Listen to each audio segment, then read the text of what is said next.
Namaskar. Namaskar. So we are back again. Yes. All right. So in our last episode, we were talking about a very beautiful and the most misunderstood emotion, love. We saw the physical aspect of it. We also got a lot of insight on the emotional aspect of it.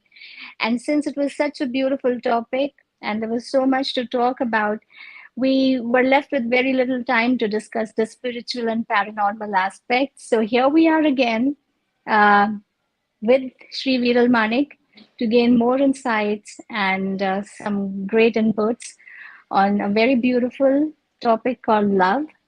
So, coming to the spiritual aspect of it, Viralji, when we say spiritual love, do we talk about, uh, our love for God, the deities that we believe in? Do we talk about people who have left us and are in the spirit form? Or is it both? Or is it something completely different? Spiritual love is firstly very clear. It's about knowing oneself completely, loving oneself completely. It has nothing to do with anything outside you. It's about knowing your own soul, it's knowing your own self, knowing that unlimited self of yours, which is complete, which is uh,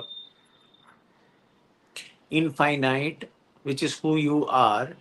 And we discuss about the love, peace, and joy. That's the nature of that, who you are. Uh, it is an ultimate state where you take an inward journey to find out who you are, and ultimately you find it out, knowing yourself as you are not limited and constrained only to the body, emotions, thoughts, action, and combination of all that. It is your pure essence which is flowing through you. It's not you, Mhm. it is flowing through you. And that connection is a spiritual love. So, when you talk about this inward journey, a lot of people, and that includes me as well, are unaware of this journey. Probably we are already on that path. We are um, in that journey. Currently we may be taking that journey, but we are totally unaware of it, not conscious about it. So how do we bring in that awareness of that inward journey and moving towards loving oneself, which is the purest form of spiritual love, as you put it across? How you take the journey is just by witnessing everything which is happening to you. It's not being aware, it's not to do anything, it's without any activity, without any interference. I would call it no interference. It is the best way to deal with anything. This is a very tricky state that being in the spirituality anybody goes through. See, when we talk on practicality, like there is something which is happening, and once we say that you don't interfere into what is happening, it is very good as if I am meditating. It is very good when I don't have any situation in front of me. When it comes to practical action, what do you mean by not doing anything? That's the key thing in understanding it. It means that the idea of the action will follow. The idea of what to do will come to you. The action will come to you. You don't premeditate. You don't pre-think. It is spontaneous. It is coming from your inner consciousness. It is coming from your intuition, and you don't interfere. However, So is it okay? I'll get the last example. However, you have to train yourself to doing that. Like a cricketer trains himself to deal with the fastest ball that comes to him, a different type of bowlers that comes to him, he gets mentally trained. But in this case, that what is the different kind of training that you need to have is not to interfere. It is that you allow your inner stillness, you allow your inner beliefs, you allow your past experience, you allow your memories to stop there and then without coming in between. And which is a very big force to actually reckon with. And that will only happen when you mentally rehearse and practice while you are meditating, while you are sitting alone. Because if you have not handled any bowler, if you have not handled anything before, then on the pitch, sorry, you will find it very difficult to deal with it. So it's when I'm closing my eyes and doing and as thinking of scenario, then I should be only thinking that how is that I'm spontaneously reacting, and that gives you inner strength, inner capacity, inner guidance, inner wisdom to deal with any external situation. Also, it's not just about the external situation, but when you try to move into that state, if you are just trying to meditate, you're sitting, you're not, you're trying to go in a state of blankness because you just want to witness things and you don't want to do anything, not take any action. When you do that, there are a lot of thoughts that continuously come to your mind. And when you stick to one thought, that thought connects you to different thoughts, and then the connection goes on, and the entire meditation goes for a toss. How do you rehearse your mind to deal with something like this? There are two aspects. One is in terms of the meditation, what you are saying, other thought comes and takes away. You have to focus your attention even on thoughts. You don't allow, you see, you don't interfere with the thought. You don't do anything. You don't try to suppress. Just look at it. To bring one point of focus somewhere in your body. Okay? Either you bring it here or you bring it on your breath. The ideal is that when you look at your breath, you feel your breath and you just keep a focus. Now, thought is something here comes. So my attention goes here and I bring my attention back to here. Well, again, it goes out. Okay. And again, it comes here. So this is how things will happen. And you keep on your focus very clearly onto the your point of focus. When we say the rehearsal, what is exactly mean that I have my thoughts, beliefs, ideas. See, we get into a state where the action becomes thought. So there And is not no the other way interference. around. No, the action becomes thoughts. You thinking while you acting. It is not that you are thinking and acting. Your action actually becomes. This is very true in case of people who do a lot of martial art. Hmm. This is true in the case of people who practice Tai Chi, Judo, Karate, and all physical form where the attention is of key importance. And most of the sports is actually action while you think, and acting and thinking together. So that is something that, in terms of the external situation where actually action is not required, then what happens? Then you allow the thoughts to flow and you merge into the point because action is what? Action is combined of three things. Where you speak, when you write, and when you do a physical act. So even talking and writing is action. So while I'm speaking, I'm only speaking, I'm not thinking. The thought is not translated into the words. As I want, as I'm speaking, the word comes to me. This is the difference. Right. Generally, we feel that, okay, while you are speaking, I will think. And that is the time when I don't think. I just go blank at that time. I just pay attention to your vibrations, not to the question also. So that makes me very easy. That gives me a space to answer your question.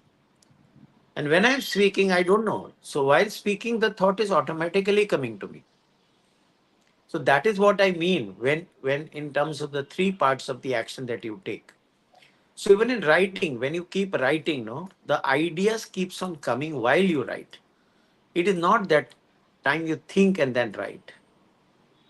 So there is a when you allow this space, then the magic will happen where actually the source will write, source will flow through you, your soul will communicate, and that is where the game changes. All right, that's again very, very insightful of you. When we began this conversation, I spoke about love for deity, love for God. Um, there's a very strong belief system amongst a lot of people that if one is God fearing, he's at the right path. He's on the right path. Somewhere I have a disconnect with this thought process. I feel that if you fear someone, how can you make a connect with anything or anyone you fear? So, why is God fearing such a strong concept and not God loving? You know, if I love God, if I have those sweet emotions for God, why can't I connect with Him better than being God fearing? See, we not been able to connect with God because of the teachings we have imbibed in ourselves, and we have received those teachings, and we have believed those teaching as true. Basic reason. We have very sadly right. God, fear and love are two different spectrum. So when you fear, you cannot love. When you love, there is no fear. As simple as that. So in between the love and the fear, somewhere you are fluctuating all the time. While you are fluctuating, what happens is that at that point of spectrum, your feelings are invoked, and that you feel in your body. And that is what the message is translated through you, and that is how your emotions and thoughts will operate. It's a Correct. loop. The loop goes on that way. But you can reverse the loop by changing your feelings, by changing your fear into the love. Love means acceptance, and then allow the shift of the gear and allow the thoughts and feeling to come up. This is possible only and only when you have rehearsed very well in the meditation. In the meditation, what you exactly do is to, let go of anything. You know, even in sleep, what we do, we chase our dreams. Even in astral travel, what we do, we chase our objects. We chase and we travel and we go and we find out whatever it is. You have to rest within yourself. Find your own center within and allow that center to be in where you don't move yourself. The चित्त वृत्ति को आप अपने आप में समा लो. That is the true that, and that is where the beginning of the Patanjali's Yoga Sutra starts. That's only one is enough for you to practice throughout the life and transform your life. सारी चित्त Thank, वृत्ति को अपने अंदर शांत कर लो, and that is the practice in the meditation. बाकी जितने भी फुवारे उड़ते हैं अंदर से, उसे देखते रहो. दिल अब जितने भी फटाके फूटेंगे, all that crackers and all that glimpse of whatever you want and whatever is happening is all illusion. And that is what the Maya is. And that you start believing it to be true. And everything you realize that this is the truth. I should get a car, a bike, a luxury, or a job, or a money, or a promotion, or anything, a good relationship, the love, and everything. So once you settle down within and center within yourself, then you see that everything collapses and there is nothing. And then what comes out of you is just pure love. And that's the spiritual love. And how would you, how close do you think is devotion to love? So, what Meera felt for Okay. Krishna, Okay, or okay, okay, okay. Yeah, you mentioned about the deity's love. You mentioned about that, and I said that we have been taught wrongly. That is what we never been asked. We have never been taught to go to deity and what to do with them, how to deal.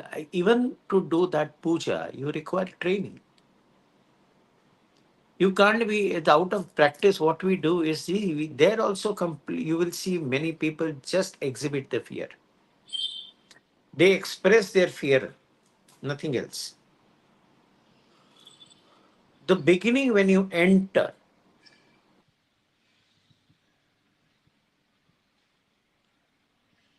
I think we have a bad connection. I think we have a bad connection. We're not able to hear you.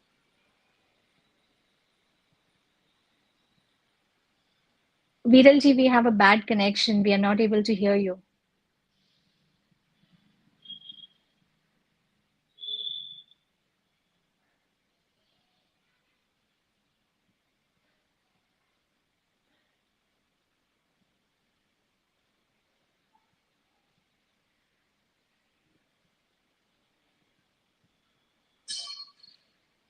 Please be patient.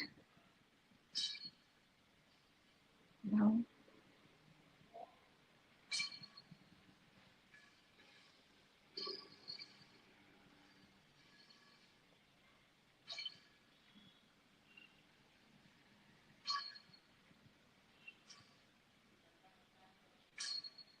no, you're not audible, sir.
am I there?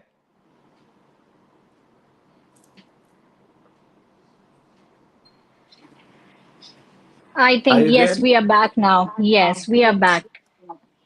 So now we are talking about entering the temple.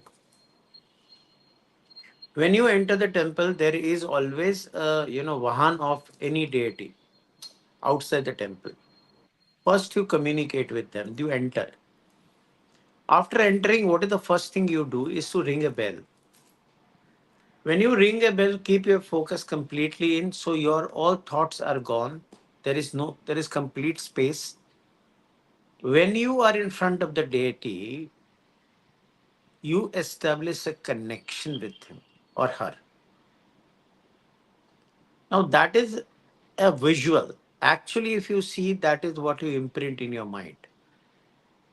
And that is your inner focal point of attention. So likewise, I said the focal point is your breath. So you can count that as an inner focal point.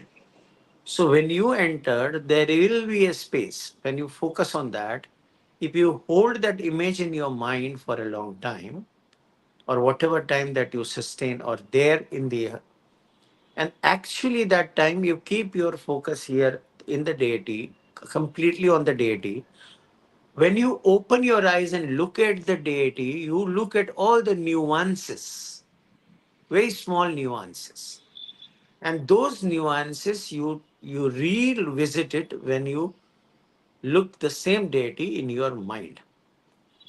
After that, you shift the deity from the mind to the heart.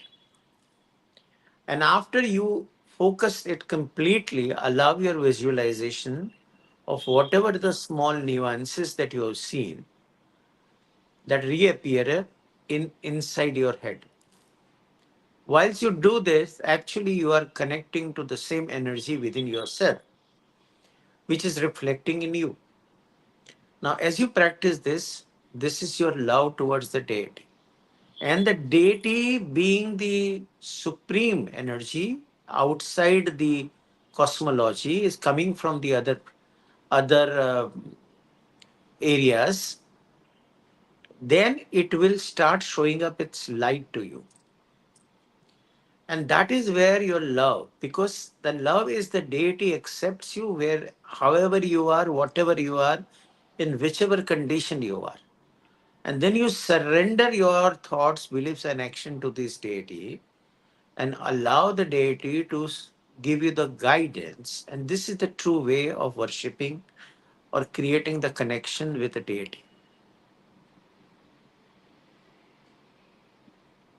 You also use five senses to invoke, because while go, what are the you have the dhoop, agarbatti, which ignites your sense.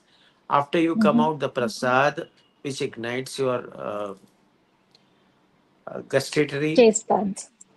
The visual is the murti.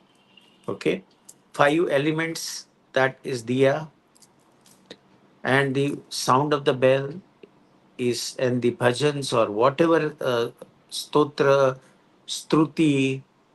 It only talks about the struti. If you open any deity and devas, it is Mm-hmm. all about struti. It's all about the appreciation. It means to invoke the part of the brain to look and appreciate everything as it is. And that's your love. And that's your love to the divine. That's your love to the nature.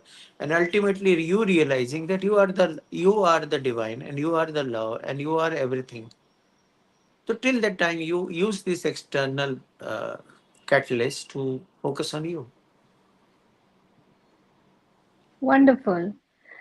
So we did realize how, you've been taking every time we discuss about any kind of love, you have very categorically and specifically pointed towards loving one own self, be it the spiritual form, physical or emotional. You have been very, very specific about taking an inward journey and loving oneself. Am I right in uh, See, observing without you this? loving yourself, even the act of loving other is loving yourself only, because that is you only. It cannot be anybody else, my dear friend. It is no other, it is you only. So I gave you an example of the deity or deva. This is the way when you fall in the love, that is exactly what you do. You only think about the person. What is he wearing? How he's walking? How he's doing? You hear his voice or her voice and you just be in that state and you are enjoying, you are relishing, and the time flows. And that's the state of happiness that you gather. And that is the same process which I have. That is the how you love the deity. That this is how you love any human beings or anything. And love and the appreciation of whatever it is the last step towards your bouncing or bouncing the board to jump into the true spiritual self. Because after the spiritual realization you don't need to appreciate anything. The moment you appreciate, you are again stuck into the matrix of maya. Right. Absolutely. So moving towards a very controversial if I may say, and something that I'm also very keen to know aspect of love, which is paranormal. So, what do you think, Viralji, is paranormal love? Is it away from normal? It is normal yet not normal. How do you define it?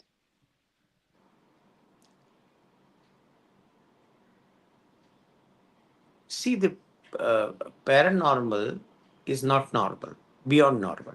It's not normal, it's not abnormal also. It's beyond normal.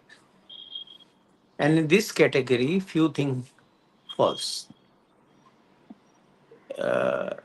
Your love for angels, your love for the deities that you talked about, your love for vampires, your love for werewolves, your love for any entities, your love for ghost, your love for any creature beyond that, and something which does not exist.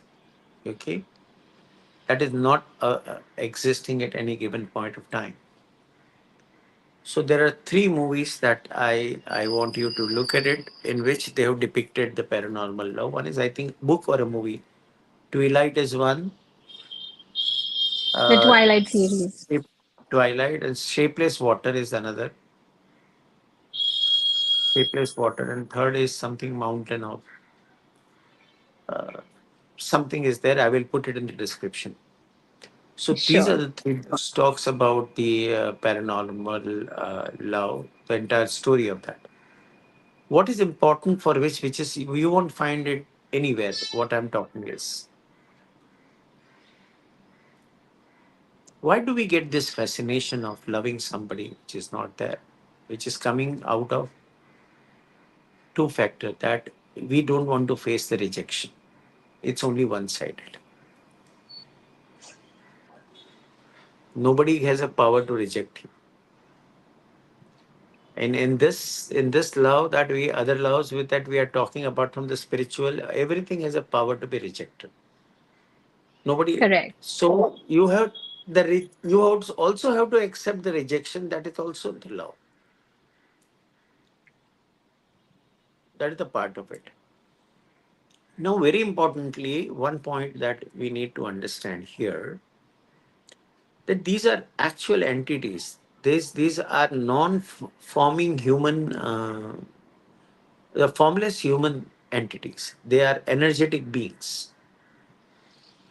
And with these energetic beings, what happens is that they establish a connection with you, and you are in connection, in communication with them.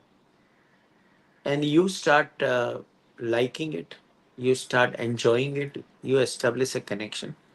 If I'm not mistaken, see, I will give you one person's name, which is a very famous personality now on the internet. Okay, his book, and he has been the talk of the internet community in India as well as abroad. His name is Tirth Parsana, a very young 20-25-year-old guy. He Mm-hmm. spreads on internet like whenever he posts anything, he reaches out millions of people. But what is this? Where is this? Everything is he has got enormous money. Whatever he wants to buy, he buys. He stays alone. He goes out of the house, and that's what he claims to be. He's in. Actually, this is part. I'm just connecting it spontaneously on this talk. He has in his all the post everywhere. He talks about the Lucifer, and he only says that Lucifer is not guilty. Okay, everywhere he has written it. Now, this mysterious personality has written a book like a film script, that is conversation Mm-hmm. and how he interacts and met with a Lucifer.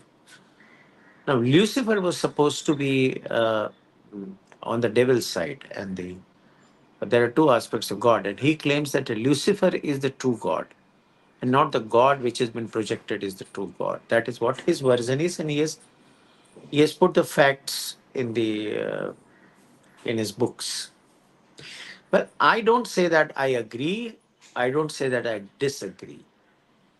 My only point of view is his connection with the Lucifer. This love is a paranormal love.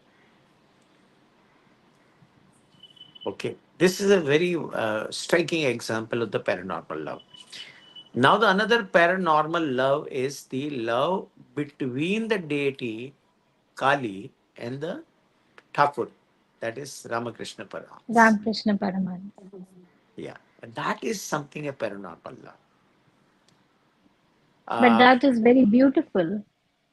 Everything is beautiful. I don't consider nothing as, even a love with the vampire is not something that is not beautiful. Any, because that's an opportunity for you to look into yourself. So now you don't have any other point of focus. Okay, you have narrowed down your focus onto only one thing, one person. One, now the chances of you seeing that reflection in you is very high. And then your realization, because otherwise you are scattered, you are completely scattered. When you are on the focus of one point, then you have a great chance of self realization and a self enlightenment, and realizing who you are as completely as love, completely as peace, completely as joy. And when you become that, the harmony is a natural flow that you are going to attain. Fundamentally, there is one more point in this aspect is which we have missed in our discussion of love. When we are not being able to love ourselves completely, these scenarios need to be looked into. Like this scenario where you can see the mirror in front of you, you will see your one image. Mm-hmm. Now, if you break the mirror into four parts, you will see yourself four into the mirror. Right. So that is how, when your soul is, broken into the pieces, it is not that the four pieces of the mirror is left at one part, other part. Like that, it doesn't happen. But energetically, they're combined together, but they are all at a separate place. For example, a trauma happens to a child, which we have discussed in one of our episodes about the trauma Yes, of we. child, ignoring the trauma of the child. So at that time, the soul split into two and becomes a personality which is not known to each other, because it's a mechanism. Sometimes you leave your fragment at one particular place, and that is why the travel is an essential thing in the source of the enlightenment. That you visit those places, reignite those energies, and reclaim your soul. Or it is there with somebody when you are in immense love with somebody, like the love that you spoken about, that was a devotional love of Radha or Meera. you know Meera's love is a paranormal love. But what is in the literature or the Google or the other aspect, paranormal is connected to certain energies. But for me, paranormal is also to the deities, devis, devtas, and also these are the white and black energies. Okay, to be very precise, there is nothing wrong to love the black energies or the dark forces. It is perfectly fine. That will give you a realization of a different kind. Now, when you are into that state, like of Meera, and they are self-realized, but at the point their focus is always on something outside them, which ignites that inner space within. So, soul fragments, recollecting all your soul fragment is the key part before the enlightenment state, and where you are going to meet people from the past lives, Mm-hmm. visiting the places which you have already been in some of the lives, and reclaiming your memories and reclaiming your souls from those, reclaiming it from the articles, reclaiming it from the people, thing, or a place, or a situation. So, where you have left your souls, and that you reunite the entire mirror. So, that also I would include it in the kind of a paranormal law. However, it does not fit into the Google's definition. It does not fit into the, it is more on a psychological level. It is more on this, if you go on a spiritual level, it is more of a healing part. It is more of a process of, it's angelic part, you know. But still, for me, it is definitely a paranormal love. Lost love reconnected is the title that I would like to give. Uniqueness is a part of who you are. So yes, you are Yeah. different Yeah. from all Yes. the regular definitions. All right, Viralji, thank you so much. You know, it's like always, it's been a pleasure discussing matters which seem very insignificant. Yet, when we talk about these things with you, the insights and the inputs you give make us think and make our minds wander to places we have not been to. So, love in such detail, discussing love in such detail was an absolute pleasure. And any Sorry for parting today. I thoughts? was not in my, because of some mm, health conditions. Then I have not been able to travel to my office space and where my setup is there to talk. And even in the energetic form, I'm not that 100% that I should have been in that space. Also, whatever question you ask, I could be able to answer. That I'm glad. And you never made that evident even one bit. Thank you so Yeah. much for that, Viralji. And very soon we will be back with yet another impactful topic. And yet again, we shall wait for your lovely insights. Thank you so much. Thank you. Thank you.